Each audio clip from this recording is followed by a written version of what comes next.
तुम जिंदा हो पाइंदा हो, कुरान ने है ये फरमाया। खुद रब ने अपने हाथों से ये ताज तुम्हें है पहनाया।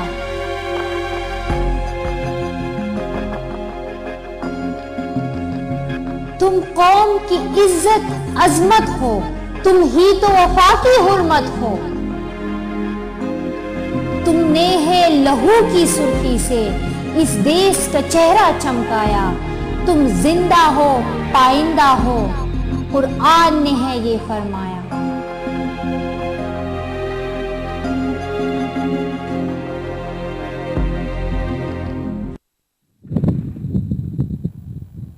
बिस्मिल्लाहिर्रहमानिर्रहीम। अस्सलाम वालेकुम नाज़रीन, प्रोग्राम जवाब हम लेंगे के खुसूसी एडिशन के साथ मियां तारिक हाज़िर खिदमत है। नाज़रीन इकराम, आज यौम शोहदाए पाकिस्तान है और आज आपको प्रोग्राम के इब्तिदाई से अंदाज़ा हो गया होगा कि आज का जो हम प्रोग्राम है वो अफवाज पाकिस्तान को डेडिकेट कर रहे हैं, जिसमें आज जो है पाकिस्तान में तीसरा यौम शोहदाए पाकिस्तान मनाया जा रहा है। 2010 में शुरू होने वाला यौम शोहदाए पाकिस्तान उन शोहदा की कुर्बानियों की याद में मनाया जाता है जिन्होंने दहशतगर्दी के खिलाफ जो आलमी जंग में पाकिस्तान ने फ्रंट लाइन स्टेट का किरदार अदा करते हुए जो हमारे 5,500 से जायद फौजी जवान अफसरान शहीद हुए हैं और उन 35,000 से ज्यादा सिविलियन जो शहीद हुए हैं इस दहशतगर्दी के खिलाफ जंग में, तो उनकी याद में ये दिन मनाया जाता है। नाज़रीन, कि हमें पाकिस्तान से लेकर आज तक इस धरती पर पैदा होने वाले वो तमाम सपूत जिन्होंने इस मादरे वतन की हिफाजत के लिए, इस वतन अजीज की हिफाजत के लिए अपनी जानों की कुर्बानियां दी, वो यकीनन सब के सब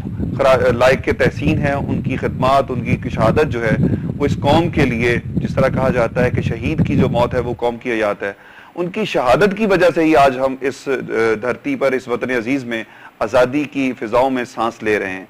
और ये आज़ादी हमने जो बड़ी कुर्बानियों से हासिल की थी, उसके बाद से अब तक हम मुसलसल कुर्बानियां देते हुए आ रहे हैं। आज भी हमारे जवान दुनिया के खौफनाक तरीन, बुलंद तरीन और बर्फ के जहन्नम कहे जाने वाले महाज जंग पर आज भी मौसम से नबरदज़मा है। एक तरफ दुश्मन है, दूसरी तरफ मौसम है, और इसी का नतीजा ये निकला है कि इसी माह के अवाइल में जो है हमारे तकरीबन 150 के करीब फौजी जवान, अफसरान और सिविलियन जो हैं वो सियाचिन में 11 सेक्टर में एक तोदे के नीचे आ गए, जिनका अभी तक पता नहीं चला। उनके लिए रेस्क्यू ऑपरेशन भी जारी है। दूसरी तरफ हम देखते हैं वजीरिस्तान हो या फ्रंटियर के दीगर इलाके हों, जहां पर पाकिस्तान की मुसल्लह अफवाज ने कामयाबी के साथ 2 ऑपरेशन राह रास्त और ऑपरेशन राह निजात मुकम्मल किए, जिसके बाद खैबर पख्तूनख्वा में अमन अमान की सूरत हाल जो बड़ी मखदूश हो चुकी थी उस पर कंट्रोल किया।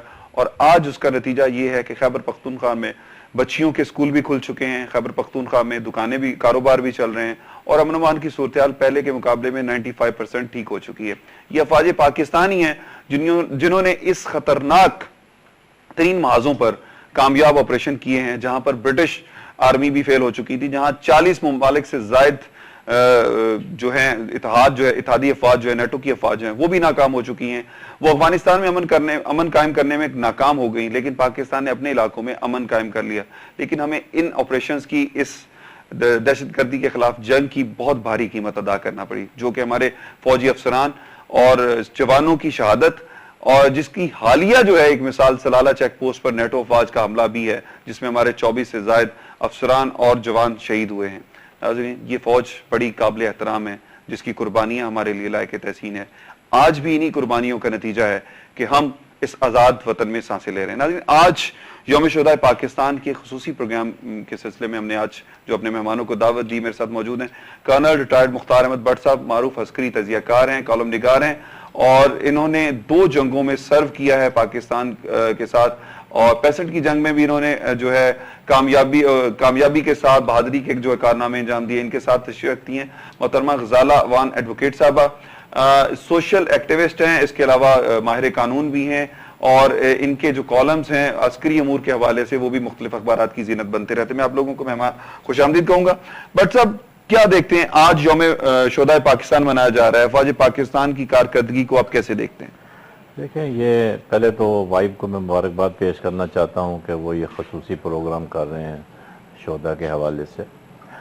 असल में ये यौम शोहदा जो है ये 2010 से इसको मनाना शुरू किया गया, क्योंकि इसमें इसकी ज़रूरत इसलिए महसूस हुई کہ جب آپ نے دیکھا ہوگا کہ وار آن ٹیرر کا جو ملبہ تھا وہ جب پاکستان کی طرف گرنا شروع ہوا تو اس سے ہمارے جو پاکستان بارڈر پہ تو اٹیک آتے رہے، لیکن اس کا جو اثر تھا وہ بڑے بڑے پاکستان کے شہروں تک پہنچ گیا. تو کوشش یہی کی کہ بھئی یہ جو ایکسٹریمسٹ ہیں اور یہ جو طالبان ہیں جو ایکٹیو ہیں، جو یہ حملے کر رہے ہیں، خودکش بمبار بھیج رہے ہیں اور اسکولوں کو تباہ کر رہے ہیں، ہسپتالوں کو تباہ کر رہے ہیں، ان کے ساتھ کوشش یہ کی گئی کہ بات چیت کے ذریعے یہ مسئلہ حل ہو. تو بات چیت بھی ہوئی، حکومت نے ان کو موقع بھی فراہم کیا اور انہوں نے ایک ایگریمنٹ پہ سائن بھی کیا امن کے معاہدے کے اوپر. لیکن کچھ ہی عرصے کے بعد انہوں نے پھر اپنی ایکٹیویٹیز کو شروع کر دیا. تو اس کا شاید انہوں نے یہ سمجھا کہ شاید گورنمنٹ ویک ہے اور اس لیے انہوں نے دوبارہ یہ آپریشن شروع کر کے ایک میسج دیا کہ بھئی ہم جو ہے آپ کے ساتھ جو معاہدہ ہوا تھا اس پہ ہم کاربند نہیں رہ سکتے. تو اس کے لیے دیکھیں پاکستان کو سیو کرنے کا یہی طریقہ تھا کہ ہمارا جو یہ ناردرن ایریا ہے، سوات ہے، مالاکنڈ ہے، نارتھ وزیرستان ہے، ادھر جو ٹیررسٹ بیٹھے ہوئے ہیں، اینٹی پاکستان طالبان بیٹھے ہوئے ہیں، ان کو کس طرح سے روکا جائے. تو اس سلسلے میں فوج نے پھر اپنا ایک باقاعدہ پلان بنایا اور آپریشن لانچ کیا جو راہ راست کے نام سے تھا. اس کے بعد پھر راہ نجات انہوں نے لانچ کیا فیز 2 میں.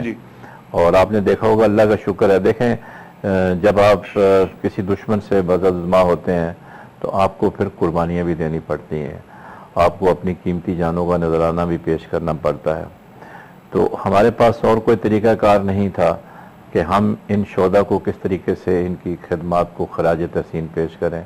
تو chief of army staff general Ashfaq Parvez Kayani نے یہ فیصلہ کیا کہ 30 اپریل جو ہے وہ یوم شہداء منایا جائے گا، اور پہلا جو تھا وہ 2010 کو منایا گیا تھا. یہ تیسرا سال ہے ہم منا رہے ہیں.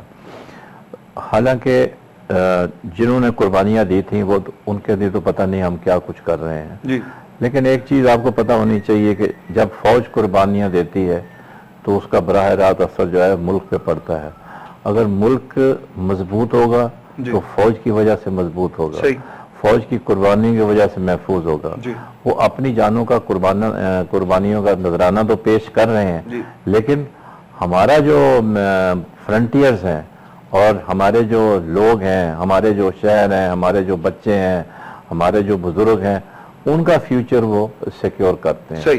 تو میں یہ سمجھتا ہوں کہ یہ ایک اچھی روایت ہے اور یہ جاری رہنی چاہیے. اور یہ جو سلسلہ بھی یوم شہداء کا شروع ہوا ہے اس کو آخری مطلب ہمیشہ اس کو ہر سال منانا چاہیے. اور دوسرے دیکھیں بات یہ ہے کہ فوج جو ہے یہ جب سے پاکستان بنا ہے یہ قربانیاں دیتی چلی آ رہی ہے. آپ دیکھ لیں جب پارٹیشن ہوا، آپس میں بٹوارا ہوا، تو اس وقت بھی صورتحال یہی تھی کہ بے شمار لوگوں کو قربانیاں بھی دینی پڑی، فوجیوں کو بھی قربانیاں دینا پڑی. پھر 1948 میں آپ کو پتہ ہے آزادی کشمیر کی جنگ لڑی، اس میں مجاہدین بھی تھے، ہمارے فوج کے بھی جوان تھے. اسی طریقے سے 1965 کی لڑائی کو لے لیں، 71 کی لڑائی کو لے لیں، ہمیں جو سب سے زیادہ خطرہ رہتا تھا اور رہتا ہے اور رہے گا وہ ہمارا ازلی دشمن ہے بھارت، جس نے ہمیں آج تک سچے دل سے تسلیم نہیں کیا. آج بھی اس کی صورتحال یہ ہے کہ فاٹا کے ایریے کے اندر، بلوچستان کے ایریے کے اندر اس نے اپنے ایجنٹ چھوڑے ہوئے ہیں. ان کے 16 کونسلیٹ جو ہیں بلوچستان کے بارڈر ایریاز کے اندر وہاں پہ وہ ایکٹیو ہیں، وہ وہاں پہ لوگوں کو ٹریننگ دیتے ہیں. اور آپ کو یاد ہوگا جب راہ راست کا آپریشن شروع ہوا، راہ نجات کا ہوا، تو وہاں سے جو ہم نے کچھ لوگوں کو پکڑا ان کے پاس سے Indian uniform, Indian weapons, Indian medicines اور نقشے وغیرہ برآمد ہوئے. اچھا میں غزالہ صاحب سے ایک چیز پوچھنا. غزالہ صاحب آپ نے دیکھا ہے کہ ہمارے ہاں افواج پاکستان کے جذبے تو جوان ہیں اور ان کی فیملیز کے جذبے ان سے بھی زیادہ جوان ہیں. جب کسی جوان کی شہید کی ڈیڈ باڈی آتی ہے تو ان کے پیرنٹس کے جذبے، ان کے فیملی کے جذبے، ان کے بہن بھائیوں کے جذبے جو ہیں وہ بڑے ان کا دیکھنے والے ہوتے ہیں کہ وہ ایک دوسرے کے ساتھ اس وطن کی پر جان قربان کرنے کے لیے اپنے دوسرے بیٹوں، بہنوں، بھائیوں کی بھی قربانی دینے کے لیے تیار ہوتے ہیں. یہ جذبہ کیوں ہے اور اس جذبے کو آپ کیسے دیکھتے ہیں؟ لیکن سب سے پہلے آج میں ایک بات کہوں گی کہ اگر میں اس دوران تھوڑا سا رک جاؤں تو اس وقت بیکاز میرا گلا میرا آج ساتھ نہیں دے رہا ہے. اچھا، اس میں آپ نے بات کی قربانیوں کی اور شہداء کی اور وار آف ٹیرر کی. देखिए हम सब जानते हैं कि जंगें जो होती हैं फौज दो तरह से लड़ती है, एक तो डायरेक्ट होती है और एक इनडायरेक्ट होती है। डायरेक्ट वॉर का कुछ ना कुछ आउटकम जो होता है वो तो होता है कि जी ये इस वक्त तक लड़ी जाएगी या इसमें ये इम्प्रूवमेंट हुई है, अब स्टॉप होने वाली है, अब ये है। लेकिन ये जो इनडायरेक्ट वॉर है इसका अपेरेंटली अभी तक कोई एंड नजर किसी भी सूरत में नहीं आता, और उसमें अनफॉर्चुनेटली पाकिस्तान का जो लॉज है, चाहे वो सिविलियन का हो या फौज का हो, वो कंपैरेटिवली दूसरी नेशंस के जो नेटो में शामिल हैं ज़्यादा है। और उसमें जो आपने ये कहा कि फैमिलीज़ जो हैं उनका जो मोराल है वो इतना अभी भी हाई है, और वो अभी भी ये कहते हैं कि अगर हमारा एक बेटा, बाप या भाई या कोई भी अगर शहीद हो गया है तो उसकी जगह पे हम दूसरी फैमिली जो है, फैमिली मेंबर्स, वो भी उसको रिप्लेस कर सकते हैं और वो भी उसमें शामिल हो सकते हैं शहादत के लिए और इस चीज़ के लिए। और इसकी भी अभी आप ताज़ा तरीन अगर मिसाल देखें तो सियाचिन में जो अभी 139 फैमिलीज जो हैं वो देखें वो अभी भी अग्रीव्ड हैं, वो अभी भी सदमे से दो चार हैं। उनको अभी भी इस बात की कोई गारंटी नहीं है कि उनके जो प्यारे हैं वो वापस आएंगे नहीं आएंगे, और उनकी तदफीन या उनके आखिरी सूरत देखना जो कि एक हर एक का नेचुरल सा होता है, ख्वाहिश के जी उनको देखा जाए, किया जाए, लेकिन वो भी नहीं। लेकिन उसके बावजूद आप उनके हौसले देखें, आप उनकी हिम्मत देखें कि जब उनसे बात की जाती है मीडिया पे तो वो उस सब्र और शुक्र का मुजाहरा करते हैं। सही। और वो अभी भी ये कहते हैं कि जी जो पाक फौज कहे, जिस तरह से वो लोग उनको डिक्लेयर करें वैसे ही हम उनकी बात जो है उसको मानने के लिए तैयार हैं। जबकि यही सिचुएशन अगर किसी पॉलिटिकल पार्टी के साथ होती, किसी पॉलिटिकल ग्रुप के साथ होती या वैसे किसी के साथ, सिविलियंस के साथ होती, तो अब तक मुल्क में पता नहीं सिचुएशन कितनी वर्स हो चुकी होती। हर तरफ एजिटेशन होते, हर तरफ मुजाहरे हो रहे होते, बातें हो रही होती, चीज़ें हो रही होती। मैं आपको एक बात बताऊं कि मेरा अपना व्यू ये है कि जो फौज है वो गवर्नमेंट और पब्लिक, इन तीनों का आपस में यूनाइट होना किसी भी चीज़ पे, किसी भी पॉइंट पे, चाहे वो डायरेक्ट वॉर है, इनडायरेक्ट वॉर है, वो बहुत ज़रूरी होता है। और इनमें से कोई एक भी अगर स्टेप बैक करता है या एक की भी अगर बैकिंग जो होती है वो कम होती है तो फिर जो इखलाकी तौर पे या फिर जहनी तौर पे जो बाकी चीज़ें होती हैं उसमें थोड़ी सी कमी आने लगती है। जिस तरह से बहुत अच्छा सा आपने एयरक्राफ्ट तो खरीद लिया, लेकिन जब तक उसमें फ्यूल नहीं होगा पायलट और क्राफ्ट दोनों खड़े रहेंगे, और अगर फ्यूल भी है पायलट नहीं है तभी वो आपका क्राफ्ट खड़ा रहेगा। लेकिन उसके लिए तीनों इंग्रेडिएंट्स का होना ज़रूरी है। सिमिलरली हमारे यहाँ अब फोर्सेस जो हैं वो तो अपना रोल बहुत अच्छे तरीके से प्ले कर रही हैं। अगर उनको कहीं पे भी उनकी ड्यूटी जो है वो डिप्लॉयमेंट होती है, वो लोग उस पर काम कर रहे होते हैं, चाहे वो सियाचिन पे हो, बॉर्डर्स पे हो, हमारे हमारी फौज में जो जज्बा शहादत है, जो कुर्बानी का जज्बा है, जो वतन अजीज पे अपनी जान कुर्बान करने का जज्बा है, उस जज्बे को आप कैसे देखती हैं?